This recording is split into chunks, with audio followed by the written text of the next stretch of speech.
Good afternoon. I'm Gary Jordan of NASA Public Affairs, and thank you for joining us here at NASA Johnson Space Center for the Expedition 47-48 Crew News Conference. I'm here with the crew, who is set to launch on March 18th, U.S. time, March 19th, Kazakhstan time, from the Baikonur Cosmodrome. Veteran NASA astronaut Jeff Williams and two Roscosmos cosmonauts, Alexey Ovchinin, and commander of the Soyuz TMA-20M spacecraft and flight engineer Oleg Skripochka. Guys, thanks for being here today. Good to be here. A little bit about our crew before we move on. Jeff has a total of 362 cumulative days in space, one on Space Shuttle Flight STS-101 on Atlantis, and 2 flights on the Soyuz spacecraft to the International Space Station for Expedition 13 and 21-22. He will take over as commander for Expedition 48. For Alexey, this will be his first space flight. He was an instructor pilot and an air flight commander before becoming a cosmonaut in 2006, finished his basic training in 2009. We're excited to see your flight. Oleg has 1 space flight on Expedition 25-26, accumulating 159 days in space during his 5-month stay on the International Space Station. So why don't we start with you, Jeff, and then we'll move on to the rest of the crew. Tell us a little bit about your training over these past couple months. Well, we've been training actually for the last couple of years, as you know, preparing for this. The last couple of months have been focused on the mission specifics. Prior to that was the generic training, whether it be refresher training or the first time going through it.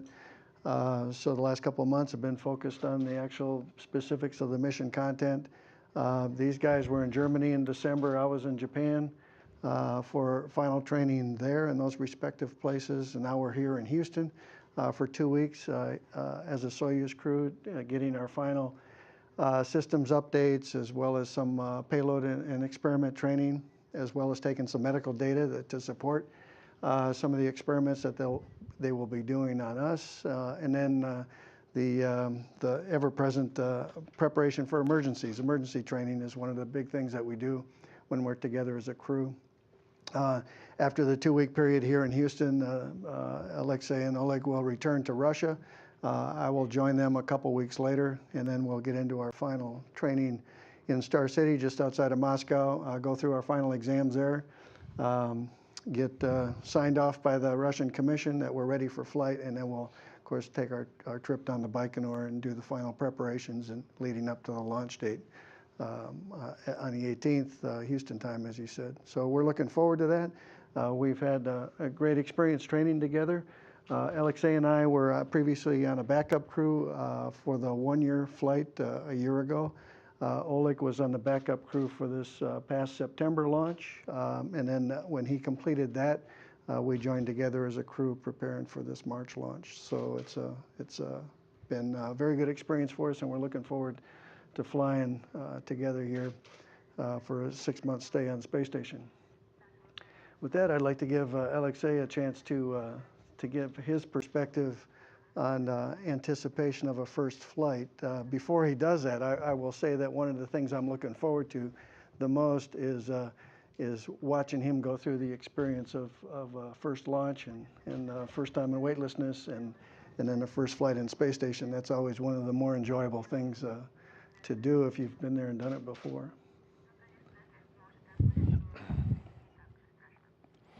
Это будет мой первый полет, как уже сказали. Я к нему готовлюсь уже более 9 лет. Очень хочу слетать. Очень бы хотелось, чтобы это был первый и не последний полет. Надеюсь, что все мои ожидания оправдаются, что мне очень понравится. Как Джефф уже сказал, мы вместе тренируемся уже 2 года. В России мы изучаем системы российского сегмента. Здесь, в Америке, изучаем системы, работу с ними по американскому сегменту. Также ездили в Германию, где проходили обучение по европейскому сегменту Международной космической станции, ну и в Японии по японскому сегменту. Я считаю, что наш экипаж достаточно подготовлен, что мы справимся со всеми поставленными задачами. Well, this will be my first flight, and I have been getting ready for 9 years. And I'm really looking forward to this flight, and I'm hoping it will be my first but not last flight. And I'm hoping that all my hopes will be fulfilled and I will fulfill everybody's expectations. We have been training for 2 years, training on the Russian segment systems in Russia and on the US segment systems in the United States. And also we have been getting ready to work on the European part of the station, and we have been training in Germany for that. And in Japan, we have been training to be ready to work on the Japanese hardware. So the crew is completely ready. Excellent. Now, Oleg, you had your space flight in Oleg, 2010. with- How will you take that experience to this upcoming flight? So as Jeff said, this is my second flight, should be my second flight. And in comparison with first flight, I see that there are many more numbers of scientific experiments that we should do on board from Russian side and from American side. And there are some experiments that the whole crew involved in. So I think it's a good sign for us. We will work as one team. We will not spend our time for nothing. Excellent. We're excited to see your flight. And Jeff, I know that you mentioned that you'll be focusing on history for your communication on the International Space Station. We actually have some special guests with us today from the Houston History Alliance. We also have some special guests from the Emerge Employee Resource Group. They are the young professionals here. And also we have some interns and, of course, our media guests. So with that, we're going to start opening it up for questions. Just a reminder that if you call into the phone bridge, to please press *1 to ask a question and *2 to withdraw that question if it has been answered. And if you're following along on social media, we're using the hashtag #AskNASA. So why don't we start with some of the media that we have in the audience. If you'd like to start, please state your name and affiliation. I'm Mark for Aviation Week and Space Technology. And I'll start with Jeff, if that's all right. There's so much interest in furthering the development of the station for a commercial crew. I know it's a little bit fluid, but can you kind of describe what you're prepared to do in terms of furthering work on the outside and maybe inside to get the first and maybe further than that, first docking module or maybe more applied during your time? Of course, the primary tasks that we have in the plan right now, and the date is a little bit fluid, I think, but it will be the arrival of the first docking adapter for commercial crew, which we will install on the front end of the space station on PMA-1. And that will involve one EVA to integrate it, to install it, and then integrate it, and so that we can do the checkout of it to prepare then for the first launch of a commercial crew vehicle, which of course will happen after our expedition.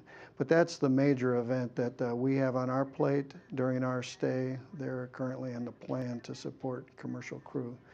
Of course, that's a significant milestone as we all anticipate the first flight and subsequent flights of commercial crew vehicles, according to the current plan from the two companies, which will significantly expand the capability that we have for access to low Earth orbit and specifically the space station. Sometimes we tend to hear that the impression out there is that we're dependent on the Russian side for access, and certainly there's some truth in that, but I like to put it in a little bit different way, in that the Russian side has been great partners with us on the ISS program. And we chose to retire the shuttle, and there was rationale to do that, and it's taken some time to develop the next generation of vehicles to get there, so that has resulted in a gap. But the Soyuz, in terms of the space station program, has been in the program since the beginning. So the Russians have, as I said, been very good partners in that to step up to the plate to fill the gap that we didn't anticipate in the beginning. Also, I would say that when we do begin flying commercial crew vehicles, that it's not going to be now where the U.S. side is doing one thing and the Russian side is doing another. The two vehicles, or two types of vehicles, maybe three vehicles, will complement one another to sustain the ISS program out to the end of its life. I think it's probably fair to say, to assume that there will continue to be one U.S. crew member on every Soyuz and one Russian cosmonaut on every U.S. commercial vehicle after that. And from an operational point of view, we need to do that for the case when we, as a contingency, we need to go down to one one vehicle crew on board space station. In other words, 3 or 4 people. We have to have the expertise required for the systems on both ends of the space station. Good question. Any more from the media? Yes, sir. Robert Perlman with CollectSpace.com. For Jeff, I understand that while you're on board, the beam inflatable module will be expanded. Can you describe the process from the crew side of what you will do to monitor that process, as well as entering it and how often you'll have access to that module? Yeah, we're very excited, anticipating the beam coming up on SpaceX and deploying it as an experiment. That's one of the major categories of utilization of the space station, is the development of new technologies, and in a sense opening up the door to commercial ventures in space, and beam represents both of those aspects. So it'll come up on SpaceX, it'll be removed from the SpaceX vehicle and berthed to the Tranquility, the Node 3 aft berthing port. And it will sit there for a time. That operation obviously will occur when SpaceX is berthed to the space station. The actual deployment of beam, I think, according to the current plan, will be after that SpaceX vehicle departs and returns to Earth. But beam is a technology demonstration which does just what you alluded to. It's an inflatable module, so its volume is smaller than when it launches than when it's utilized in space. So it takes less room, and that technology has some great promise for the launching of future spacecraft on rockets with smaller volume, and then expanding it to a full volume to be able to utilize those volumes in different ways on future spacecraft. So basically, after SpaceX leaves and we get to the time in the plan where we're going to deploy beam, it will be deployed with an internal mechanical structure out to its full volume. There will be vacuum on the inside, there's vacuum on the outside, so that deployment physically can occur. And then after that, it will be pressurized with air tanks that are inherent internal to the beam module itself. After it's pressurized, we will equalize the pressure between the station and beam, ingress, install some sensors for the data collection for the time that it's there. And then the nominal configuration, though, will be hatches closed, although there will be air transfer, ventilation between beam and the space station. The hatches will nominally be closed, and then it will sit there for its period of time. The data will be collected, and we'll see how the performance of that new technology turns out to be.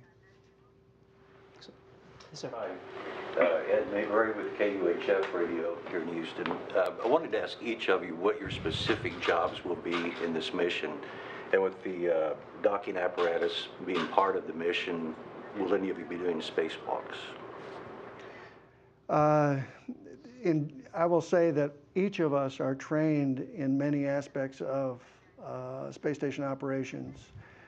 So there will be a common set of things that we're all doing based on how we're scheduled for day to day. So the operation of the space station, some of the maintenance of the space station, some of the execution of routine activities, will all be responsible for that.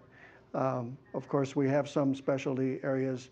I will be responsible, for example, all of the systems on the U.S. segment, whereas Alexey and Oleg will have greater responsibility on the Russian segment, because that's where we have specialized in those areas. So that's a general answer. As Gary mentioned in the beginning, I will take over command for Expedition 48 from Tim Kopra. And for 47, of course, we'll be augmenting Tim Kopra, Tim Peake, and Yuri Malenchiko, who are currently on board. Tim Kopra will be the commander, so that'll be his responsibility, and then he'll hand it over to me for Expedition 48.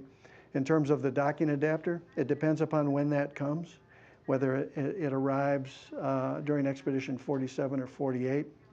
There will be, as I said, one spacewalk associated with the integration of that docking adapter, and it will be a combination of a couple of us in the U.S. segment. It hasn't been determined who will be on that spacewalk, but it will be, if it's in 47, it'll be 2 of the 3 of us, Tim Kopra, Tim Peake, or myself. If it's during 48, it will be 2 of the 3 of Kate, Rubens, Takuya, from JAXA, and or myself. So that's yet to be determined. So, yes, sir. 2 weeks before the end of your scheduled expedition, you're supposed to, or you're expected to pass Kelly's 520-day cumulative time on for the most experienced astronaut. Does this represent a change or relaxation of NASA policy regarding cumulative exposure to radiation for long-duration missions? No, it doesn't represent a change at all. We have standards that have been applied, and I haven't followed the history of those things, but they haven't been changed for this. They were looked at a little bit closer for the 1-year flight, and as you know, I backed up Scott, and he and I met the requirements to be able to execute the 1-year mission without exceeding our lifetime limits.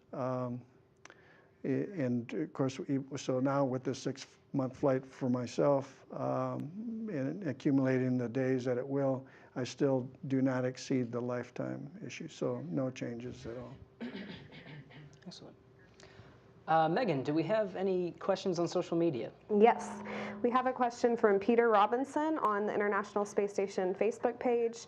Will you be taking some of your own personal belongings to the station, and what will you be doing on your off-duty days, for any of you? Oleg, you want to start? Every cosmonaut astronaut can take his own things with him, but the amount is strongly limited. As far as I know, it's about 1 kilo per person I can take on board. Usually it's some family photos or some pictures, some souvenirs maybe. It's some stuff like this. Alexey, any items that you're going to be bringing? Да, я тоже, как и Олег, возьму фотографии родных, близких.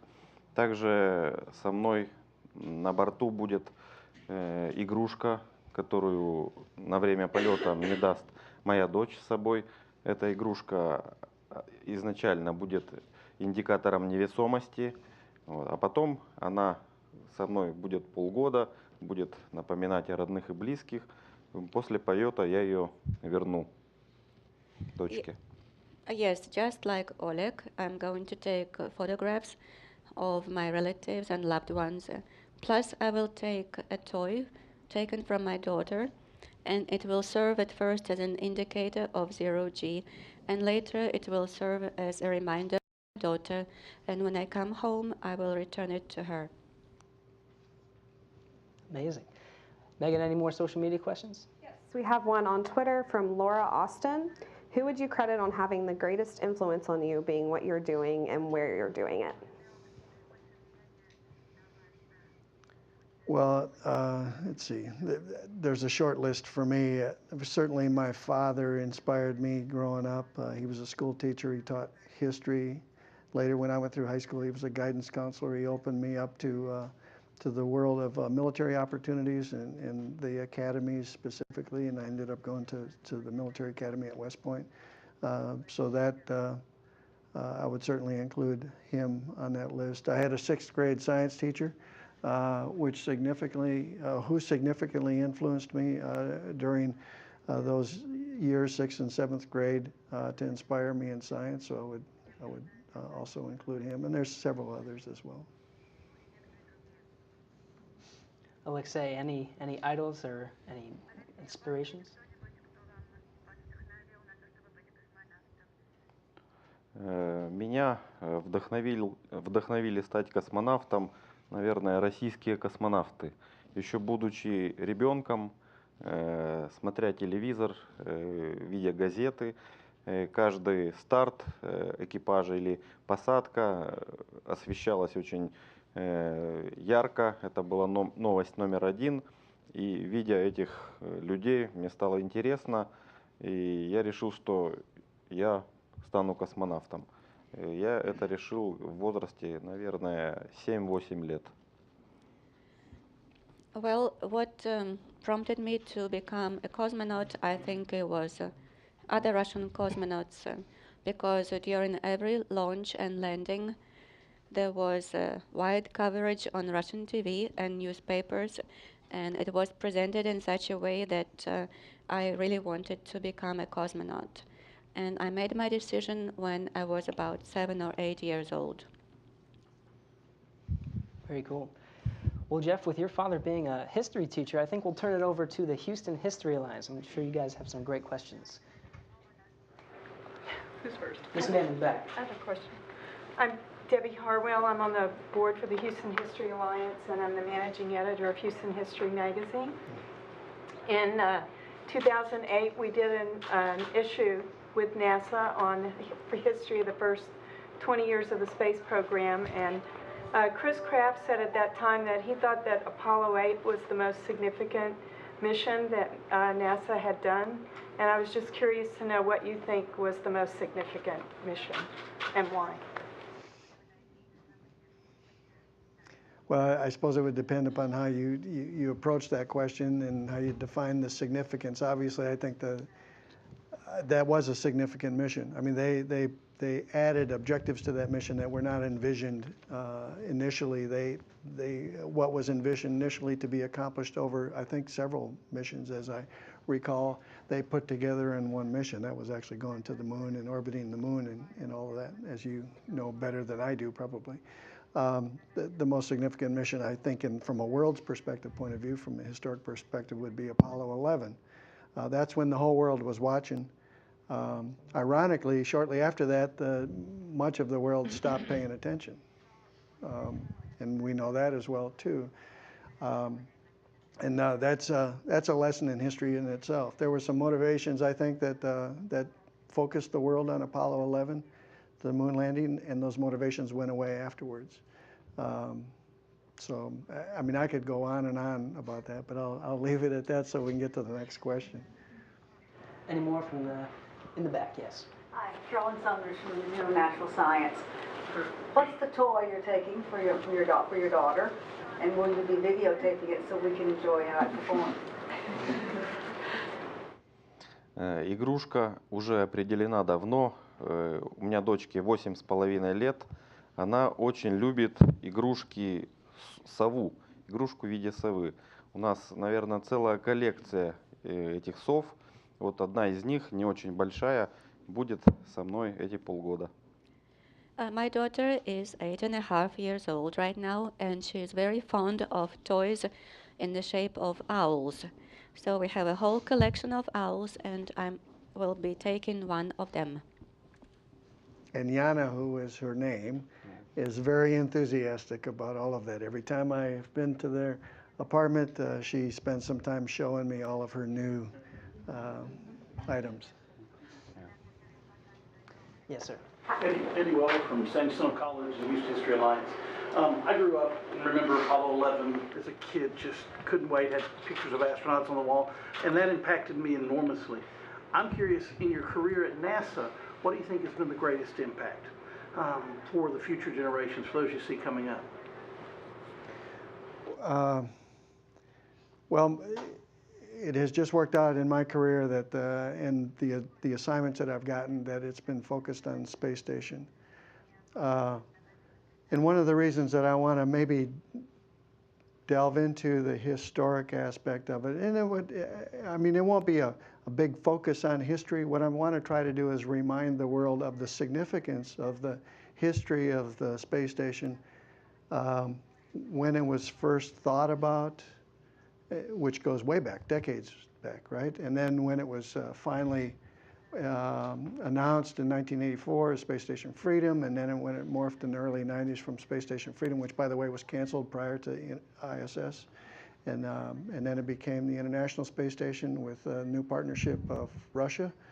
And then going through the technical challenges of developing the operations during phase one, the Shuttle Mir program, so that we would learn how to work with each other's systems and get to know one another to prepare us for the ISS, and then building the ISS over many years with many challenges, to include the consequences of the Columbia accident and the loss of that crew, and the partnership working together to do all of that and to assemble this.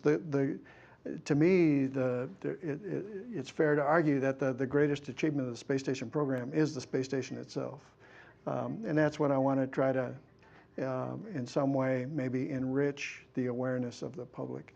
Not so much because of the history, but because of what that history enables us to do in the future. Way in the back, yes. Hi, my name is Amy Rogers. I'm with the 1920 Air Terminal Museum over at William P. Hobby Airport, where our focus is on aviation and aerospace history. A major part of our mission is to educate and inspire the next generation of aviators and aerospace professionals.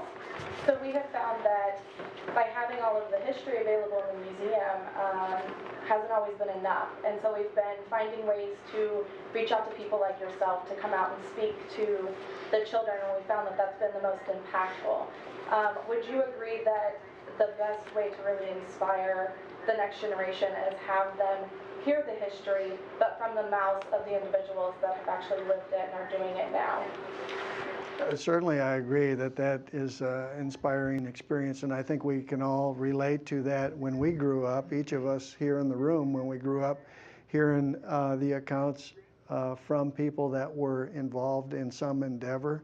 That was an inspiration. I bet everybody in here can go back and remember the significance of that in our each individual life. So certainly, and we all try to do it. I know in Russia, the cosmonauts also speak often to children or to young people, universities or whatnot. Oleg went to Bauman University in Moscow. I have spoken there with a group of astronauts and cosmonauts in the past, so certainly that's an important thing to do. Unfortunately, it's very difficult to touch all those people we'd like to touch in that personal way. I know you guys have a million questions, but why don't we move on to our Emerge group and the interns. Any questions from this side? I have a question.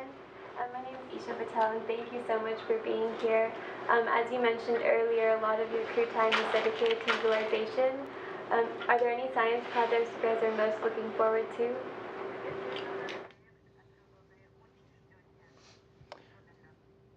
Alexey, why don't you talk about fluid shifts?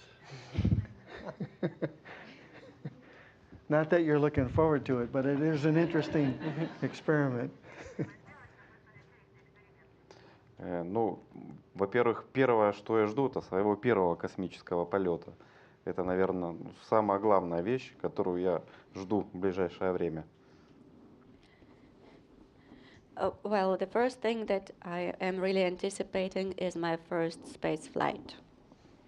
Во время нашего космического полета мы будем выполнять различные эксперименты. Один из экспериментов, который мы будем выполнять вместе с Джеффом, это будет эксперимент Fluid Shift. And during our flight, we are going to be performing several experiments. And one of them I'm going to be performing with Jeff, and this is Fluid Shifts experiment. Это эксперимент, который направлен на изучение организма человека. Значит, этот эксперимент проводится совместно российской, американской стороной. And this is an experiment that is directed to study the human body, and both the US and Russian sides are taking part in it. Этот эксперимент начался недавно, И сейчас главная задача – это сбор статистического материала. And this experiment was just recently started, and its main purpose is to gather data. Я надеюсь, что результаты этого эксперимента в будущем позволят ученым, врачам сделать выводы, которые позволят путешествовать космонавтам, астронавтам в длительных космических полетах к дальним планетам, на астероиды и возвращаться оттуда в хорошей физической форме. And it is to be hoped that the results of this experiment will allow the medical specialists to draw conclusions that will be beneficial for application to long-term space flights to distant planets and asteroids, and they will allow astronauts to return to Earth without any physical or other impacts to their body. Основная цель этого эксперимента – это исследование влияния факторов космического полета на организм человека. So the main thrust of this experiment is to study the impact of spaceflight on human body. Excellent. Any more questions from the media that we have here? Yes, sir. Mark from Aviation Week in Space Technology, and this is for the cosmonauts. Will there be any prep work for the multi-purpose laboratory module that, as far as I know, is still to go to the space station at some point for the Russian part?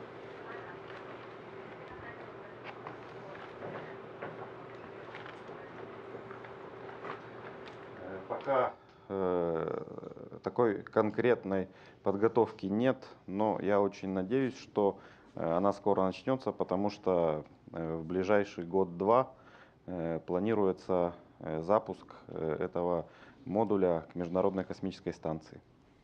So far, there is no specific preparation for the MPLM, but I'm really hoping that in a year or two, we will have the preparation started because we are expecting this module on the station.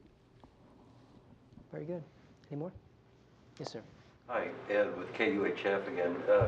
Jeff, you talked about looking forward to seeing a crew member make the first launch, go through that experience. You've been through 4. Can you talk a little about, compare the first, second, and third launch, fourth launch that you've been through? Well, the first launch, of course, was on the space shuttle for me, and it was everything I had hoped for and more, and I still remember it as if it was yesterday. I was the only rookie on that crew, so everybody else had given me lots of advice and tips, and they were available to answer my questions as we trained for that for a better part of a couple of years. And it was just a great experience. But it was 10 days long in the flight, so it was one of those cases where you landed and then you turned around and you say, what just happened to me? Because it went so fast. The second launch was my first one on a Soyuz. So it was a different vehicle, completely different environment. Только по-русски was only in Russian language, so it was had that very historic operation in Kazakhstan. Very unique. And even to this day, I'm still overwhelmed with the irony of doing what we're doing and have it done then. Growing up in my early career as a U.S. Army officer in the Fulda Gap, in the height of the Cold War. And now, we've been working as partners and working well as partners for many years. So the Soyuz was a different vehicle, but it's a rocket, and both of them are rockets, but instead of 7 people and 30 or 40,000 pounds of payload, we're 3 people and a few hundred pounds of payload, and I characterize it as triplets in a womb in the Soyuz. So it was a very good experience as well.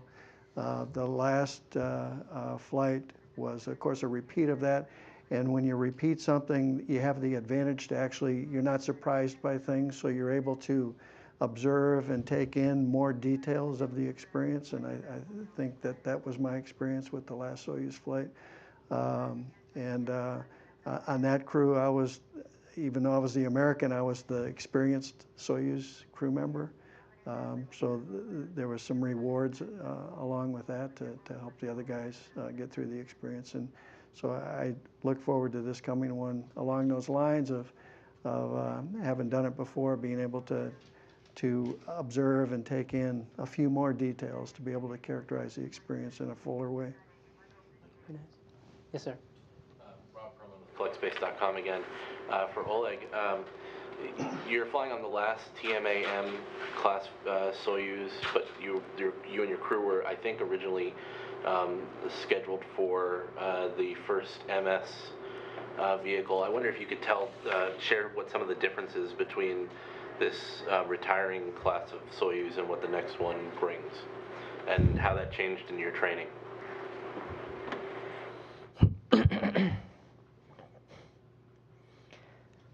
Ну, разница в том, ну, так получилось, что мой первый полет был на первом корабле серии TMA-M.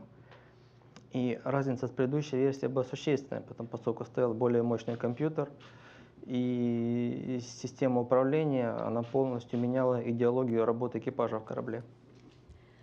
Yes, there is a difference, and my first flight was on Soyuz TMA-M, and the main difference is in a more powerful computer, which completely changes the crew actions. Отличие Союза МС от Союза ТМА-М в том, что там меняются оконечные истории, то есть начинает использоваться спутниковая навигация и более совершенные системы сближения. So the difference between Soyuz MS and Soyuz TMA-M is in the satellite navigation system and the prox ops. Да. Okay, one more from the И media. также меняется состав двигателей на корабле. And also the thrusters, there are changes in the thrusters on the Soyuz. Yes, sir.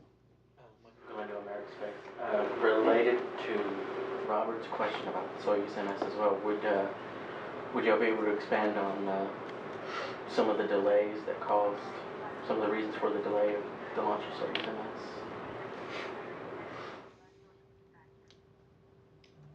Насколько я знаю, проблема, скажем, в сертификации совместной работы нового корабля и ракетоносителя. То есть это больше формальная работа, которая сейчас проводится. Well, as far as I understand, the delay was due to paperwork to certify the integration of the launch vehicle and the Soyuz vehicle. And of course, that was a result of the Progress rocket failure last April. Да, и также по требованиям безопасности необходимо, чтобы два прогресса новой модификации стартовали и пристыковали станции успешно перед полетом первого пилотируемого Союза МС. Yes, and also there is a requirement that there are two successful Progress launches and dockings, the Progresses with a new modification. And after that you can have a flight of Soyuz MS. Изначально старт первого Союза МС, пилотируемого, планировался на март месяц. Наш экипаж планировался в полет на новом корабле, но в связи с некоторыми передвижками, изменениями, сейчас пока старт первого пилотируемого Союза МС переносится на конец мая, начало июня. And initially our crew was planned to launch on the new Soyuz in March, but now the Soyuz MS launch was delayed to the end of May or to start of June. So that's when we will have the first piloted Soyuz vehicle, Soyuz MS launch. The good news for these guys especially is you asked about training. Moving off the MS back in the TMA-M reduced the training for them, so they were able to have a little vacation before coming to Houston this time. 5 days more vacation.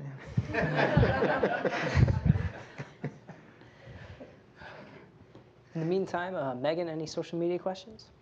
We have one from Karen on Twitter. Which space station feature or piece of equipment are you most looking forward to using?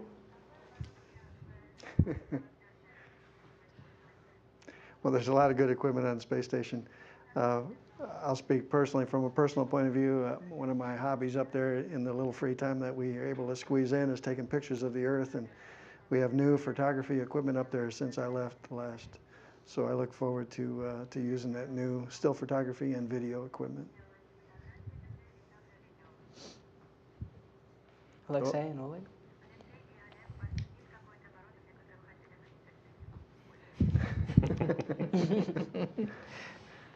Я думаю, что, наверное, нет такого оборудования. Возможно, во время полета появится, я тогда дам знать позже. So far, I don't have such a piece of hardware that I'm really looking forward to use, but as soon as I know, I will let you know. And as Jeff said, the most interesting pastime on the station is Earth observing for every crew member. So, as far as I know, there are some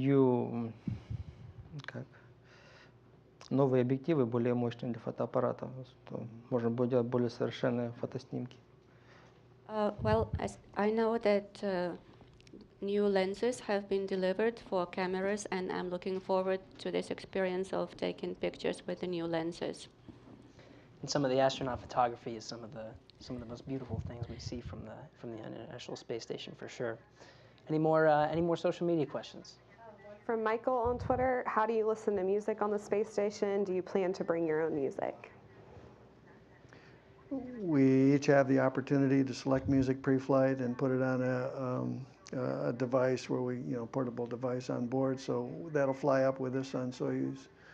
So we'll have it on board. We also have opportunity, if we have requests while we're up there, to get other music as well as other entertainment uplinked to us. So we're well supported along those lines. Также на борту находится специальный сервер, в котором тоже загружено очень много фильмов, музыки, очень много различной музыки. Можно слушать любые стили, направления, кому что нравится. Also, we have a special server on board, which is loaded with movies and different kinds of music, so we can choose whatever we want.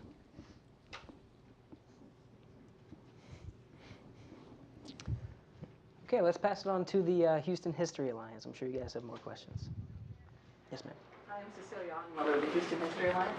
So, a generation before all of you, the space people involved with the space program with your respective space programs were really focused on competition. And within your careers, you've seen it transition from competition to collaboration. I'd like to hear about what that transition has been like for you throughout your career. In terms of the partnership, you're going all the way back to the space race of the 60s, right? Yeah, obviously that was driven by the geopolitics at the time and the circumstances that had been set up with in the Cold War and all that, and that's that chapter of history.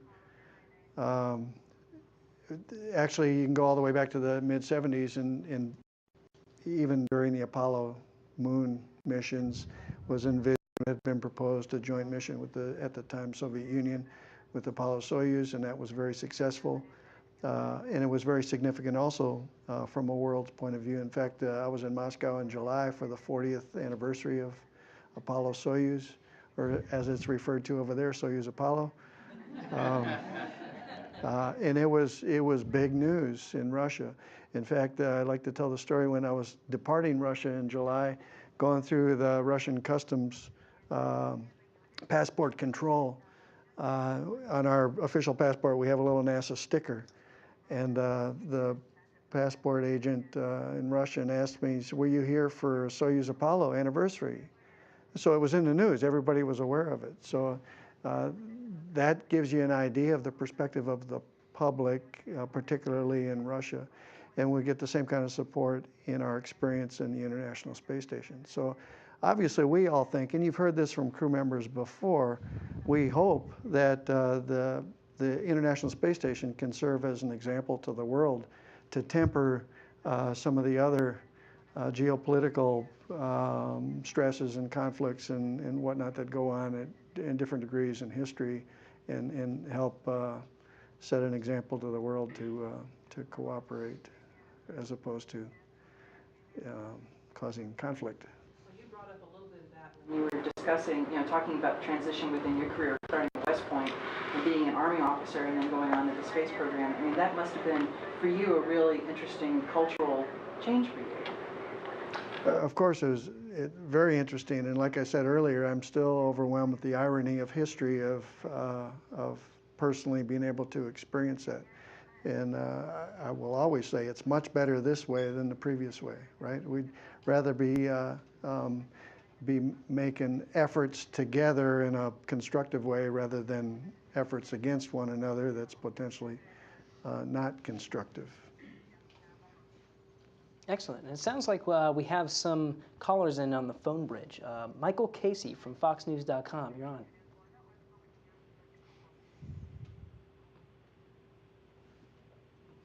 Might have been disconnected. Do we have another caller on the phone bridge? Okay. Houston History Alliance. Yes, ma'am. The International Space Station represents international cooperation. Do you see this cooperation continuing, and maybe even some of the components of the space station design continuing with Russia and the U.S. going, say, to the moon or to Mars or to an asteroid? Certainly, I think it's highly probable that future programs will use the experience and the example of the International Space Station to build on. And there's several reasons for that. Obviously, there's a technology that developed for the space station, and now in the utilization of the space station, proven out to support future exploration. And there's continuous dialogue going on among the partnership, and there's dialogue even beyond the partnership with other nations, to look at the potential possible partnership and future endeavors. If you go back and look at history again, and you look at the moon race, those were single nations, right? And as soon as Apollo 11 happened, as I alluded to earlier, the support kind of diminished rapidly. So there was the geopolitical circumstances driving that. This largely symbolic victory was won, and so the technical objectives weren't there. To sustain, well, I'll back up a little bit, and I'll give you a personal viewpoint based on my experience of working through the space station. I believe if we were not partners with Russia specifically in the International Space Station, neither of our countries would be flying people in space today. That's my personal belief. And if you examine the history, it's very logical to come to that conclusion. That being said, it's very likely that future endeavors, especially big endeavors, whether it be going back to the moon or cislunar, as we like to call it, in the lunar system of different potential mission profiles. And of course, Mars is always out there, right? We're always talking about Mars or even other destinations. If you look at the scope of doing that, and you look at the history, as I described, I can't imagine ever doing that to completion outside of an international partnership. Excellent. Yes, ma'am. I'm part of the Young Professionals Resource Group here on site, and a couple of our friends and members of our employee resource group are applying to be astronauts, and I was wondering if you had any tips for them as they apply and then go through the interview process. Keep working hard at what you're doing, and keep persevering with that goal. Keep doing the best job you can at what you're doing. Continue to seek education opportunities as you get them. And then keep applying and persevere. Don't get distracted with the application process. Don't get disappointed if you fail to get selected once or twice, or in my case, multiple times over 10 years. Just keep working at it. And if and when the door opens, you won't know why it opened anyway, because none of us do. None of us know why we got the opportunity, but I'm very grateful for it. So keep doing what you're doing. Yes, sir. I got a question for Oleg. With the Soyuz, it's a workhorse vehicle of human space flight, but because it is so automated now, what's the best part about flying it? What are you going to have the most fun at doing? And that's really a question for the kids that are watching this or on Facebook. So what's the best part about flying it? Where are you going to have the most fun? Most fun? I can say my impressions from my first flight. The most fun when we launched, I felt about 20 billion horses behind my back for 10 minutes. Yeah. And when launch vehicle stopped working, we were put on orbit, and I felt real 0G, and I completely understood that this is conditions I will spend next half a year. So it was very uncommon for me when I first time looked at the window and I saw round Earth, black sky, and stars above them. I understood I really in space. Was really exciting for me. But it was a very short period because crew has a lot of things to do after just launching. But the first impression was the strongest. Excellent. I would like to ask Oleg to complete that question, just since you asked fun on Soyuz, to describe your landing 6 months later. This was the final exciting part of us because we landed March 16, was real strong wind, real winter conditions, как метель была. Yeah. Soft landing. So yeah, real wind. We landed on the ground, and then we were followed by parachute for 100 meters about. So, and we are rotating inside capsule. Yeah. I didn't feel well. Yeah, I just meant I didn't feel well when I was in gravity after being in 0G conditions after a long period when we was just going down in air. But after landing, we are rotated for 100 meters just to complete this feeling. Yes, sir. That we call soft landing. Hi, Alex Rubin, Biomedical Flight Controller. I have a question for Jeff, actually. With the recent federal budget passing and NASA receiving more money than they actually requested, do you think that this indicates a new interest in science and technology? And how do you think it will affect NASA operations going forward? I don't know exactly what it indicates. However, I think it's great news, especially as I recall, and I haven't read a lot of details on it, but as far as I know, it had to do with the development of future capability, right, beyond the space station, and maybe investing in the systems that are required to support human life in space, and whether that be proven out on the space station or it be developed for the launch in a different spacecraft, that's good news.